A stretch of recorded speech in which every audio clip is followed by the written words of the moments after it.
அஸ்ஸலாமு அலைக்கும். எல்லோரும் எப்படி இருக்கிறேன்? நல்லா இருக்கு. நான் இங்கே ரொம்ப நல்லா இருக்கிறேன். இன்றைக்கி யூஸ்ஃபுல்லான டிப்பு பார்க்க போகிறோம். தோசைக்கல்லில் மஞ்சள் போட்டால் சரியாக வந்துடுமா? கண்டிப்பாக சரியாக வந்துடும். அதே மாதிரி உங்களுக்கு பல வகையான டிப்புகள் இன்றைக்கி இருக்குது. மழை சீசனுக்குள்ள டிப்புகள் உங்களுக்கு இருக்குது. கண்டிப்பாக உங்களுக்கு யூஸ்ஃபுல்லாக இருக்கும். வீடியோ ஸ்கிப் பண்ணாதீங்க. இந்த வீடியோ உங்களுக்கு ரொம்ப பிடிச்சிச்சுட்டா மட்டும் லைக் பண்ணுங்கள். ஓகே, இப்போ வீடியோவில் போகலாமா? டிப் நம்பர் 1, நம்ம வந்து அரிசி பேக்கு நம்ம தூக்கித்தானே போடுவோம். அதை வந்து 2ஆக கட்டிங் பண்ணி வச்சுக்கிறோங்க. வச்சுக்கிட்டு இது வந்து நம்ம கால் மிதிக்கு யூஸ் பண்ண போகிறோம். அது எப்படின்னு பார்க்கலாமா? கால் மிதி எரிக்க நம்மளுக்கு வந்து காய வைக்க ரொம்ப கஷ்டம். மழை சீசனுக்கு அது அடிக்கடி குட்டீஸில் இருக்கிற வீட்டில் அடிக்கடி அது வந்து நினச்சி வச்சுருவாங்க. வெயில் போட்டால் தானே காய வைக்க முடியும். அதுக்காக நீங்கள் இப்படி இன்ஸ்டண்ட்டாக ஒரு கால் மிதியை ரெடி பண்ணிக்கிறங்க. பழைய தலானி உரை எடுத்து அரிசி பேக்க உங்கள் தலானி உரை சைஸுக்கு கரெக்டாக கட்டிங் பண்ணிக்கிறங்க. கட்டிங் பண்ணி உள்ளுக்கு சொருகி நீங்கள் வந்து உங்கள் வீட்டு பிள்ளைங்க வந்து எந்த டாய்லெட்டை அடிக்கடி யூஸ் பண்ணுறாங்களோ அதில் போட்டுருங்க. அதில் போட்டிங்கன்னா உங்களுக்கு கால் மிதி நனைஞ்சால் கூட நீங்கள் ஈஸியாக எடுத்து காய போட்டுக்கலாம். உங்களுக்கு ஈஸியாக இருக்கும். இந்த மாதிரி 2-3 செஞ்சு வச்சுக்கிட்டிங்கன்னா உங்களுக்கு ரொம்ப யூஸ்ஃபுல்லாக இருக்கும். அப்புறம் இது வந்து மேலே உள்ளது நனைஞ்சு போச்சு அப்படின்னா நீங்கள் திருப்பி மறுபடியும் போட்டுக்கலாம். இந்த மாதிரி நீங்கள் யூஸ் பண்ணிக்கலாம். உங்களுக்கு ரொம்ப ஒரு யூஸ்ஃபுல்லாக இருக்கும். கண்டிப்பாக செஞ்சு பாருங்கள். மழை சீசனில் இந்த கால் மிதி காய வைக்க பெரும் கஷ்டமாக இருக்கும். இந்த டிப் கண்டிப்பாக உங்களுக்கு யூஸ்ஃபுல்லாக இருக்குது. இப்போ அடுத்த டிப்பில் போனால் அந்த டிப்பும் ரொம்ப ஒரு யூஸ்ஃபுல்லாக இருக்குது. உங்களுக்கு திடீர்னு தலைவாணி பற்றாக்குறையாக வந்துடும். அதுக்கு நீங்கள் என்ன செய்யலாம்? இந்த மாதிரி சின்ன சின்ன தலைவாணிகள் நம்ம சோபாவில் வைக்கிற தலைவாணிகள் வந்து இயற்கையாக வந்து 2, 1, 3 இவ்வளோ தான் நம்ம வச்சுருப்போம். இதை வந்து கொஞ்சம் கூடுதலாக வாங்கி வச்சுக்கிறோங்க. ஒரு 5லிருந்து 10 தலைவாணி இந்த மாதிரி சின்ன சின்ன தலைவாணி வாங்கி வச்சுக்கிட்டீங்கன்னா உங்களுக்கு சோபாலையும் நீங்கள் வச்சுக்கலாம். எடுத்து படுத்துக்கிறோம் செய்யலாம். தலைவாணி பற்றாக்குறைக்கு நீங்கள் இந்த தலைவாணியை வச்சு நீங்கள் யூஸ் பண்ணிக்கலாம். உங்களுக்கு திடீர்னு விருந்தாடிகள் வந்துட்டாங்க, தலைவாணி திடீர்னு உங்களுக்கு பத்தலை அப்படின்னா நீங்கள் இந்த டிப்பை ஃபாலோ பண்ணிக்கலாம். உங்களுக்கு தலைவாணி இருந்துச்சுன்னா இதை ஸ்கிப் பண்ணிடுங்க. தலைவாணி இல்லாதவங்க இதை வந்து நான் ஒரு ஐடியா தான் சொல்கிறேன், நீங்கள் செஞ்சுக்கலாம். இந்த மாதிரி குட்டி தலைவாணியாக இருந்தால் உங்களுக்கு ரொம்ப யூஸ்ஃபுல்லாக இருக்கும். அதே மாதிரி சின்ன தலைவாணியை வச்சு இன்னொரு டிப் இருக்குது. இது வந்து அந்த தலைவாணியை விட கொஞ்சம் பெருசு. ஓகே, நல்லா தலை வச்சு படுக்க ரொம்ப வசதியாக இருக்கும். அது ரொம்ப சின்னதாக இருக்கும், இது கொஞ்சம் வசதியாக இருக்கும். இது 2 தலைவாணியும் சேர்ந்துச்சுன்னா ஒரு தலைவாணி. இப்போ நம்ம பேபி எல்லாம் இருந்தாங்கன்னா நம்ம சின்ன தலைவாணியில் இந்த மாதிரி படுக்க வச்சுக்கலாம். உங்களுக்கு வந்து இந்த தலைவாணி சைஸ்க்கே வேணும் அப்படின்னா தலைவாணி உரையை எடுத்து வச்சுக்கிறோங்க. இது வந்து நல்லா ரெகுலராக யூஸ் பண்ணுற தலைவாணி உரையை எடுத்து வச்சுக்கிறோங்க. பழைய தலைவாணி உரை வேண்டாம். நம்ம யாராவது வந்தால் கொடுக்கோ இல்லை நம்ம யூஸ் பண்ணுறதுக்கு தலைவாணி பற்றாக்குறைக்கு யூஸ் பண்ணுறதுக்கு இந்த டிப் உங்களுக்கு சொல்கிறேன். இந்த மாதிரி 2 சின்ன தலைவாணியை உள்ளுக்கு வச்சு ஒரு தலைவாணி ஆக்கிடுங்க. ஆக்குனீங்கன்னா நீங்கள் அழகாக சாஃப்டான தலைவாணியில் அழகாக நீங்கள் படுத்து தூங்கலாம். தலைவாணி பற்றாக்குறைக்கு நீங்கள் குட் பை சொல்லிடுங்க. இந்த மாதிரி குட்டி தலைவாணியை வச்சுக்கிட்டீங்கன்னா உங்களுக்கு இடம் ரொம்ப மிச்சமாக இருக்கும். ஒரு சின்ன ஒரு ராக் இருந்தாலே நீங்கள் அழகாக இதை வந்து இந்த தலைவாணி குட்டி குட்டி தலைவாணியில் வந்து அழகாக நீங்கள் அடுக்கி விட்டுக்கலாம். யூஸ் பண்ணலைன்னா எடுத்து பிளாஸ்டிக் பேக்கில் வச்சுட்டீங்கன்னா உங்களுக்கு காலத்துக்கு அப்படியே இருக்கும். கண்டிப்பாக ட்ரை பண்ணி பாருங்கள். இன்னொரு டிப்பும் நம்ம தலைவாணி சம்மந்தப்பட்டதான் பார்க்க போகிறோம். இந்த மாதிரி பெட்ஷீட்லாம் இருந்துச்சுன்னா பழைய பெட்ஷீட்லாம் தூக்கி போடாதீங்க. இது வந்து நம்ம வந்து ஏதாவது வீட்டுக்கு சுத்தம் பண்ணையில் வீட்டு வேலை பார்க்கல இது வந்து பெட்ஷீட் வந்து சோபாவில் இல்லை சில இடத்துல மூடி போட்டுடலாம். ரொம்ப வசதியாக இருக்கும். தூசிகள் அதை அறவே படாது. இன்றைக்கி நம்ம அந்த பழைய பெட்ஷீட்டை வச்சு ஒரு தலைவாணி செய்ய போகிறோம். இன்ஸ்டன்ட் தலைவாணி. ஓகேயா? திடீர்னு உங்கள் வீட்டுக்கு விருந்தாடி வந்துட்டாங்க, தலைவாணி பத்தலை, எப்படி கொடுக்குறதுன்னு நீங்கள் வந்து ரொம்பலாம் யோசிக்க வேண்டாம். இந்த மாதிரி பழைய பெட்ஷீட்டில் இருந்தால் ஒரு தலைவாணி உரைக்கலாம். உள்ளுக்குள்ள 2 பெட்ஷீட் வச்சிங்கனாலும் உங்களுக்கு கரெக்டாக ஒரு தலைவாணி மாதிரி வந்துடும். டக்குன்னு ரெடி பண்ணி நீங்கள் கொடுத்துடலாம். இல்லை பழைய பெட்ஷீட் என்கிட்ட இல்லை, குட்டி தலைவாணி இல்லைன்னா புடவைகள் கண்டிப்பாக வச்சுருப்பீங்க. அந்த புடவைகளை வந்து நீங்கள் 2 புடவை இல்லை 3 புடவை நீங்கள் உள்ளுக்குள்ளே வச்சிங்கனாலே உங்களுக்கு ஒரு தலைவாணி ரெடி ஆயிரும். இன்ஸ்டன்ட் தலைவாணி 1 நிமிஷத்தில் நீங்கள் ரெடி பண்ணிடலாம். இது வந்து ஒரு எமர்ஜென்சிக்கு நீங்கள் இதை யூஸ் பண்ணிக்கலாம். ஓகே, இப்போ அடுத்த டிப்பு போல் வந்து இப்போ மழை சீசனுக்கு ரொம்ப ஒரு யூஸ்ஃபுல்லாக இருக்கும். ஒரு யூஸ் பண்ணாத தோசைக்கல் எடுத்துக்கிறங்க. அதில் வந்து 1 ஸ்பூன்லேருந்து 2 ஸ்பூன், பெரிய ஸ்பூனாக இருந்தால் 1 ஸ்பூன் மஞ்சத்தூள் போடுங்க. சமையலுக்கு யூஸ் பண்ணுற மஞ்சத்தூள் போட்டு 1 ஸ்பூன் அளவுக்கு ஃபில்டர் காஃபியாக இன்ஸ்டன்ட் காஃபி பவுடரை 1 ஸ்பூன் போடுங்க. அடுப்பை வந்து மிதமான சூட்டில் வச்சு அப்படியே கிண்டுங்க. இது எதுக்குன்னா நம்மளுடைய வீடு ஃபுல்லாக ஈரழிச்சு போயிருக்கும். ஒரு மாதிரியா ஈர வாடை வரும்.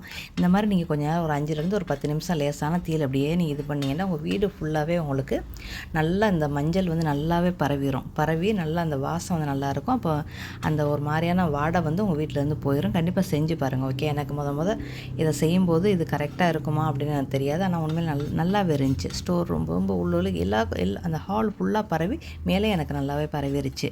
ஒரு 5லேருந்து 10 நிமிஷம் அடுப்பில் ஏற்றி நீங்கள் அப்படி வச்சு செய்யுங்க. உங்களுக்கு வீடு ஃபுல்லாக பரவிடும். ஏன்னா நம்ம வீட்டில் வந்து நல்லாவே ஈரல் அளிக்குது. அதாவது ஈரம் நல்லாவே இது பண்ணிக்கிறது. நம்மளுடைய சோபா லெதர் சோபாலாம் அப்படியே பூத்து போய் கிடக்கு. அதோட தான் நான் இந்த டிப்பை செஞ்சேன்.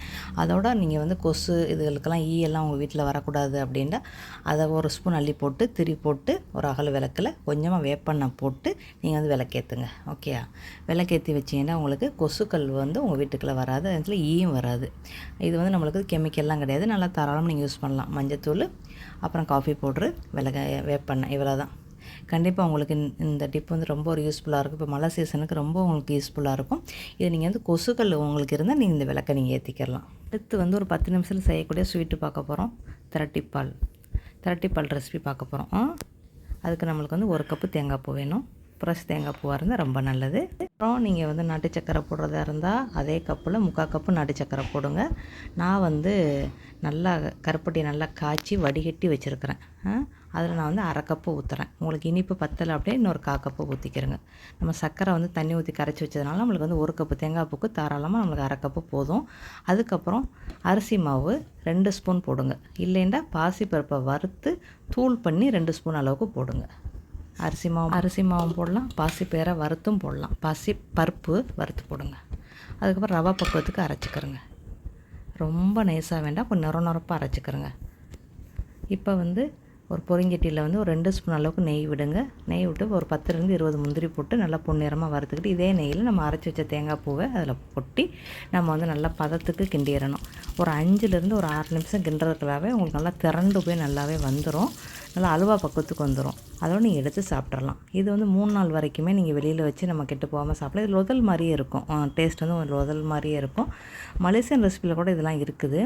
இங்கே வந்து இதே மாதிரி செஞ்சு குவையல் பலகாரத்தூளுக்கெல்லாம் வைப்பாங்க. அப்புறம் நம்ம அரைச்ச இதை வந்து இதை உள்ளுக்குள்ளே போட்டு கைவிடாமல் மெதுவான தீயில் வந்து ஒரு 5 நிமிஷம் கிண்டுங்க. அதுலேயே உங்களுக்கு நல்லா சூப்பராக நல்லா திரண்டு வந்துடும். அப்புறம் 1 ஸ்பூனு சின்ன ஸ்பூன்லேருந்து 1 ஸ்பூன் அளவுக்கு ஏலக்காய் தூள் போடுங்க.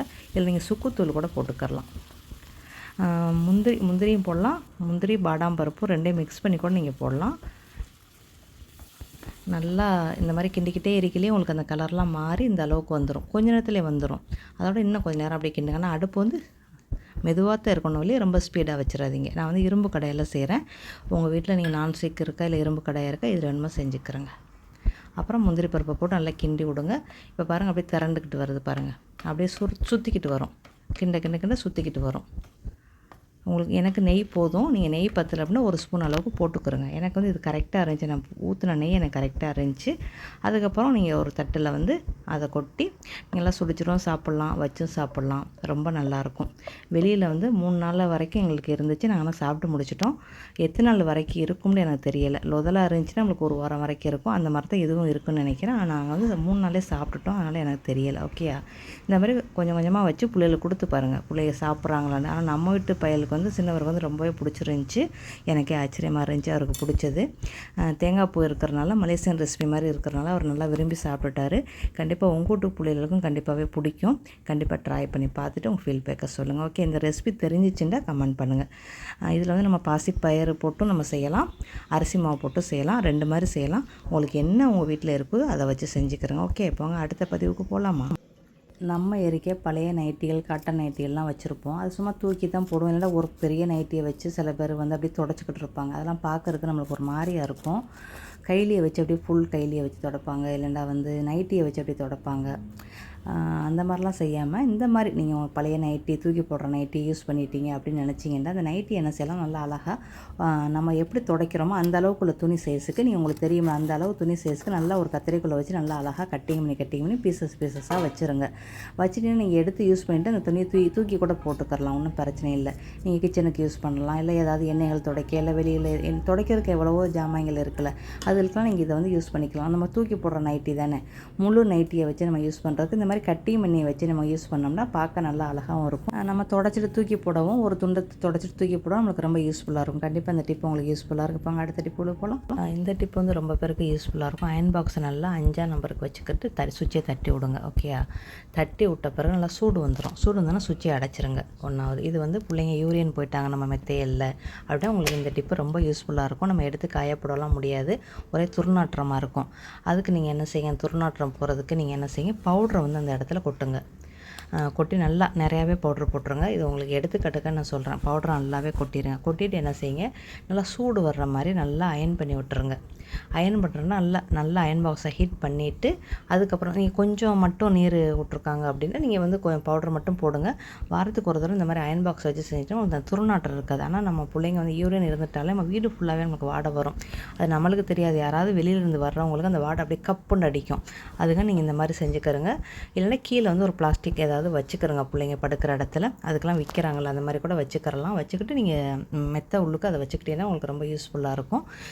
திடீர்னு உங்கள் மெத்தையில் வந்து படுத்துட்டாங்க, ஏதாவது தண்ணியே கொட்டிட்டாங்க அப்படின்னா நீங்கள் இந்த டிப்பை ஃபாலோ பண்ணலாம். அயன் பாக்ஸை நல்லா சூடு பண்ணிக்கிட்டு சுவிட்சை அடைச்சிட்டு நீங்கள் இப்படி அயன் பண்ணுங்கள். இந்த மாதிரி அப்படியே வைக்கணும், ஒரு இடத்துல அப்படியே கொஞ்சம் நேரம் வைக்கணும், 1 நிமிஷம் 2 நிமிஷம் அப்படியே வைக்கணும். வச்சிங்கன்னா உங்களுக்கு அந்த இடம் வந்து நல்லாவே காஞ்சிரும். அப்புறம் துர்நாற்றம் உங்களுக்கு இருக்காது. இந்த மாதிரி காஞ்ச பிறகு கூட நீங்கள் பவுடர் வந்து மேலே போடலாம். மேலே போட்டுட்டு முடிச்சிருங்க. உங்களுக்கு ஈஸியாகவே உங்களுக்கு அந்த ஈரம் வந்து உங்களுக்கு வந்து நல்லா காஞ்சிரும்.